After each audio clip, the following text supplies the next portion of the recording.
Hey everyone, before we jump into today's story, I have a quick request. If you enjoy content like this, please hit the subscribe button. It's free, helps support the channel, and ensures you won't miss any of our amazing upcoming videos. Alright, let's get started. Brother's fiancée made me a bridesmaid, then bullied me for leaving my ex and banned me from the wedding, but now my brother called off their marriage after finding out how she treated me. This week was meant to be a monumental occasion for my brother Chris as he prepared to marry his fiancée, April. Their relationship, which had blossomed beautifully over the past 2 years, had been nothing short of inspiring. Chris proposed to her during their recent trip to Greece, a picture-perfect moment he couldn't stop talking about when he returned. His excitement was infectious, and our family couldn't have been happier. We were thrilled, and not just for him but also because April was such a wonderful person who complimented Chris in every way. April had always dreamed of a grand, fairy tale wedding, and Chris, being the devoted partner he is, wanted to make that dream a reality. He took on the financial responsibility for the big day, determined to ensure everything was perfect. Though he had a great job as a vice president at his company, the cost of such a wedding was still significant. Yet, Chris never once complained or seemed overwhelmed. His focus was entirely on making April happy. Our family, in turn, pitched in to support them, knowing how special the day would be. A few months ago, April asked me to join her for lunch, and during our conversation, she invited me to be part of her bridesmaid squad. I was surprised, honored, of course, but surprised. I had recently moved back home after living away for years, so April and I hadn't spent much time together. Before this, we'd only interacted during family gatherings or events when I visited. She explained that having me up there with them would mean a lot to Chris, and she wanted me to feel included. Chris and I have always been close, so knowing how much it would mean to him made her gesture even more touching. Accepting her invitation felt like more than just being part of the wedding. It felt like an opportunity to strengthen my connection with her and support my brother on one of the most important days of his life. But my move home wasn't just about reconnecting with family. It was also a retreat after leaving a toxic and abusive relationship. My ex-boyfriend and I had been together for several years, and for the most part, things seemed normal, stable, even. There were no significant arguments, no warning signs that would have prepared me for what was to come. The shift in his behavior was sudden and jarring. Out of nowhere, he became aggressive, losing his temper over the smallest things. He'd shout at me or get uncomfortably close to my face when angry. It was as though I was living with a stranger, a version of him I'd never seen before and one I didn't know how to handle. One evening, it all escalated. We were sitting together, casually discussing what movie to watch, a trivial conversation that couples have all the time. There was no tension, no argument, just a simple back and forth. Then, without any provocation, he turned to me and slapped me across the face. The impact stunned me. For a moment, I couldn't even process what had happened. My cheek burned with pain, but what hurt more was the emotional shock, the disbelief that someone I trusted could do this to me. His reaction, or lack thereof, was even more chilling. There was no apology, no sign of regret, just a cold, indifferent look on his face. He calmly told me never to argue with him about something so small again, as though his actions were entirely justified. Then, as if nothing had happened, he picked a movie and started watching it, leaving me sitting there, stunned, hurt, and deeply confused. That night, I realized the man I once trusted had become a stranger, someone I couldn't feel safe with anymore. The slap wasn't just a moment of violence, it was the complete absence of humanity in his reaction. He acted as if controlling me through aggression was normal, and his callous dismissal of my feelings cut deeper than the physical pain. Once the shock wore off, I knew I couldn't stay. I stood up, packed my things, and left without a word, determined not to escalate the situation. As I packed, his shouts followed me, filled with mockery and cruelty. He accused me of overreacting, called me weak, and even taunted me about my gym routine. Every word confirmed my decision to leave. This wasn't the man I thought I knew, and staying any longer felt dangerous. That night, I walked out and checked into a hotel, unsure of what to do next. Over the next few days, I grappled with heartbreak and confusion. I had loved him deeply and built a life with him, yet the person I loved was gone, replaced by someone I couldn't recognize. When his parents reached out, I decided to tell them everything. I explained how his behavior had changed, how he had become controlling and aggressive, and how the slap had been the breaking point. To my relief, they were concerned and didn't try to defend his actions. They struggled to reconcile this version of him with the son they knew, but they acknowledged how serious the situation was. After our conversation, they visited him, alarmed by his erratic behavior. During their visit, they decided to take him to the hospital, where tests revealed the cause of his sudden transformation, a brain tumor. The diagnosis was shocking but brought clarity. The tumor had caused his aggression and personality shifts, something none of us could have predicted. Learning this, I felt both relieved and guilty. The man I had loved wasn't an abuser at heart, his actions were the result of a medical condition beyond his control. Yet, despite this revelation, the damage to our relationship was done. We met after his diagnosis and decided to part ways. The tumor explained his behavior, but it didn't erase the hurt or fear he had caused. Trust was broken, and the emotional wounds ran too deep to heal.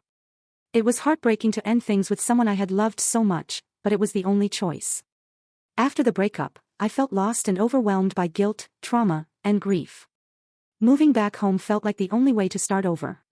My family provided the support I needed to heal, and being back gave me the strength to rebuild my life. My family understood why I had to leave and never blamed me for walking away. They recognized the impossible position I was in and knew I had no choice. However, when April, my brother's fiancée, learned about my past, her reaction was vastly different. April, deeply religious, has strong views about relationships and commitment. She believes in enduring through all hardships, which colored her judgment of my decision to leave my ex. Over time, she began making subtle but cutting remarks during family events. Comments about loyalty and perseverance were veiled criticisms, leaving me feeling judged and upset. April made it clear she thought I was wrong to leave my ex. In her view, it was unacceptable to abandon a partner during tough times, no matter the circumstances. She often mentioned how such actions could bring bad karma, which only added to my frustration. I was already grappling with guilt over leaving someone with a serious medical condition, even though his behavior had become abusive. It wasn't an easy decision, I agonized over it. But I hadn't been married to my ex, and I wasn't obligated to stay in a relationship that had turned toxic and dangerous for my well-being. Despite knowing I did the right thing, April's remarks constantly chipped away at me. When I confided in my brother about how her comments hurt, he tried to defend her, explaining that her upbringing emphasized sticking it out in relationships no matter what. He urged me not to take her words personally, saying she didn't mean to be hurtful. While his intentions were good, it didn't help. Each time I saw April, I braced myself for another judgmental remark. Things escalated when wedding invitations were sent out. April generously gave everyone a +1, but I RSVP'd as attending alone. I wasn't in a place to bring anyone new into my life after my recent breakup. To my surprise, April started pushing me to invite my ex to the wedding. I flatly refused, explaining that I hadn't spoken to him since our breakup. The idea of seeing him at such an intimate family event was unthinkable. Yet, April wouldn't let it go. She claimed it would be a kind gesture, insisting I should let bygones be bygones. Her persistence felt dismissive of my feelings. She even suggested that inviting him might help him heal, as if that were my responsibility. Normally, I'd let her comments slide to avoid conflict, but my patience was wearing thin. The breaking point came during a lunch with her bridesmaids. We were discussing wedding plans when April veered the conversation to my past. In front of everyone, she painted me as heartless for leaving my ex after his diagnosis. Her tone suggested I had abandoned him during his hardest time, making me out to be the villain. It was humiliating. What should have been a light-hearted gathering turned into a public shaming of my most painful experience. The other bridesmaids, sharing April's values, chimed in with questions, making me feel cornered. I finally snapped. I asked April directly why she was so obsessed with my breakup and demanded she stop judging me for my decisions. Taken aback, she stammered out an explanation that left me furious. She claimed my actions reflected poorly on my upbringing and, by extension, on my brother. Her audacity stunned me. She had no right to judge a situation she barely understood, let alone link it to my family. I firmly told her my choices had nothing to do with her or my brother and that she needed to mind her own business. I had reached my breaking point with April and finally told her she needed to respect my boundaries and stop dragging my past into conversations. The tension at the table was unbearable, but I didn't wait around to diffuse it. I left, knowing I'd done what I had to do. Unfortunately, that confrontation seemed to make things worse. April never apologized, and neither did I. Instead, she channeled her frustration into passive-aggressive behaviors, starting with constant complaints about my bridesmaid dress. Everyone else's dresses were approved without any issue, but mine was a different story. She made me reorder it 4 times, each one perfectly matching her theme, yet nothing was good enough. It became clear this wasn't about the dress, it was about punishing me for standing up to her. Hoping to avoid more conflict, I went along with the changes, but April wasn't done. Next, she turned her attention to my appearance, outright telling me that I needed to get a fake tan before the wedding. I was stunned. I've always had a naturally fair complexion, and I wasn't about to change my skin tone for her wedding photos. She claimed I stood out too much compared to her other bridesmaids and suggested that I tone it down. I found her comments insulting and firmly told her I wouldn't be getting a tan. I even offered to step out of the photos if it bothered her so much, but I wasn't going to alter my appearance to fit her vision. Still, the demands didn't stop. She soon insisted on an extravagant bachelorette party, expecting each bridesmaid to chip in hundreds of dollars to fly her to a luxurious all-inclusive resort. It was a ridiculous financial ask, and I wasn't the only one who found it unreasonable. Another bridesmaid pointed out that not everyone could afford it, which only seemed to anger April more. She scolded both of us during a group lunch, accusing us of being bad bridesmaids for questioning her plans. According to her, it was our duty, as part of her bridal party, to meet her expectations, no matter how unrealistic they were. At that moment, I'd had enough. I firmly told April I was happy to contribute to a reasonable party, but I wasn't going to drain my savings to accommodate her demands. This turned out to be the final straw for her. Furious, she yelled at me in front of everyone and then dropped the bombshell: she was disinviting me from her wedding. She said my refusal to meet her expectations proved I didn't respect her as my brother's future wife and claimed there was no room for ill-wishers like me on her special day. I was shocked. This wasn't just a petty disagreement anymore, she was actively trying to cut me out of one of the most important moments in my brother's life. Despite my hurt and anger, I chose not to escalate things further. I told her calmly, "Fine. I won't attend your wedding. I hope you have a wonderful day with my brother and the rest of my family." Then I walked away, deciding it wasn't worth fighting over. When my brother found out from other family members that April had uninvited me, he was understandably upset. He called me to ask what had happened, and I told him everything. After our conversation, I don't know what he said to April, but it must have been serious because, just a few days later, he announced to the family that the wedding was off. We were all in shock. My brother had decided not to marry April at all. While I knew things had been tense between April and me, I hadn't expected it to escalate to this point. Now, I feel a mix of guilt and frustration. Some family members blame me for the fallout, claiming I could have avoided this by making a few compromises.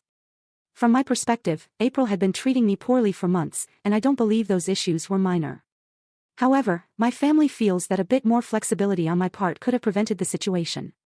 While they support me, they think my brother's protectiveness might have led him to react too harshly, ultimately contributing to the wedding being cancelled. To complicate matters, April's family has been reaching out, placing the blame squarely on me for the fallout. I plan to sit down with my brother soon for a deeper conversation about his feelings and the events that unfolded. Update 1: a few weeks have passed since my brother called off his wedding, and the reality of the situation has begun to sink in.